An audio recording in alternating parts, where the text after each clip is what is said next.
श्री स्वामी चरित्र सारामृत अध्याय 3. श्री गणेशाय नमः. धन्य धन्य ते या जगती, स्वामी चरणी ज्यांची भक्ती, त्यांची नाही पुनरावृत्ती, पद पावती कैवल्य. निर्विकार स्वामी मूर्ती, लोका चमत्कार दाविती.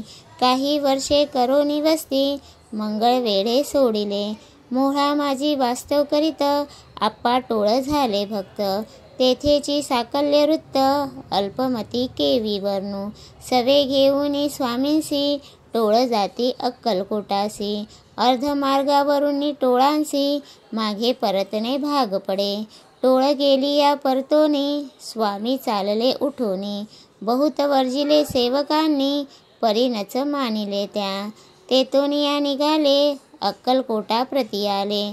ग्रामद्वारी बैसले, यतिराज स्वच्छेने. तेथे एक अविंद होता, तो करी तयांची थट्टा. परी काही चमत्कार पाहता, महासिद्ध समजला. पूर्व पुण्यास्तव निश्चिती, आले चोळप्पाचे गृहाप्रती. स्वामींशी जाणून ईश्वरमूर्ती, चोळप्पा करी आदर. योग योगाधिक काही, चोळप्पांनी केले नाही. परी भक्तिस्तव पाही, स्वामी आले सदनाते. तयाची देखोनी या भक्ती, स्वामी तेथे भोजन करती. तेव्हा चोळप्पाचे चित्ती, आनंद झाला बहुसाळ. तेपासून तयांचे घरी, राहिले स्वामी अवतारी. दिवसेंदिवस चाकरी, चोळप्पा करी अधिकाधिक. तेव्हा राज्य पदाधिकारी, मालोजी राजे गादीवरी. दक्ष असोनी कारभारी, परमज्ञानी असतीजे. चोळप्पाचे गृहाप्रती, आले कोणी एक यती. लोका चमत्कार दाविती, गावात मात पसरली. लोका माझी पसरली मात, रूपांसी कळला वृत्तांत. की आपुलिया नगरात, यती विख्यात पातले. वार्ता ऐसी एकोनी, राव बोलला कायवानी. गावात यती येऊनी, फार दिवस जाहले.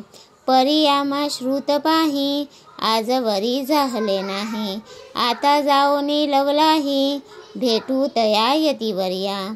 परी ते केवळ अंतर्ज्ञानी, ऐसी वार्ता ऐकली कानी. हे सत्य तरी येऊनी, आताच देती दर्शना. राव मुखातून वाणी निघाली, तोची यती मूर्ती पुढे ठेली. सकल सभा चकित झाली, मती गुंगली रायांची. खून पटली अंतरी, स्वामी केवळ अवतारी. अभक्ती पळोनी गेली दुरी, चरणी भक्ती जडली ते. सकळ सभा आनंदली, समस्ते पाऊले वंदली.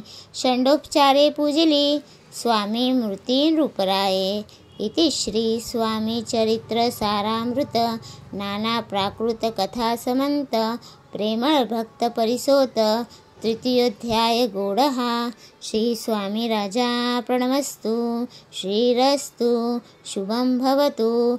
इति श्री स्वामी चरित्र सारामृते अक्कलकोट नगर प्रवेशे तृतीयोध्यायः.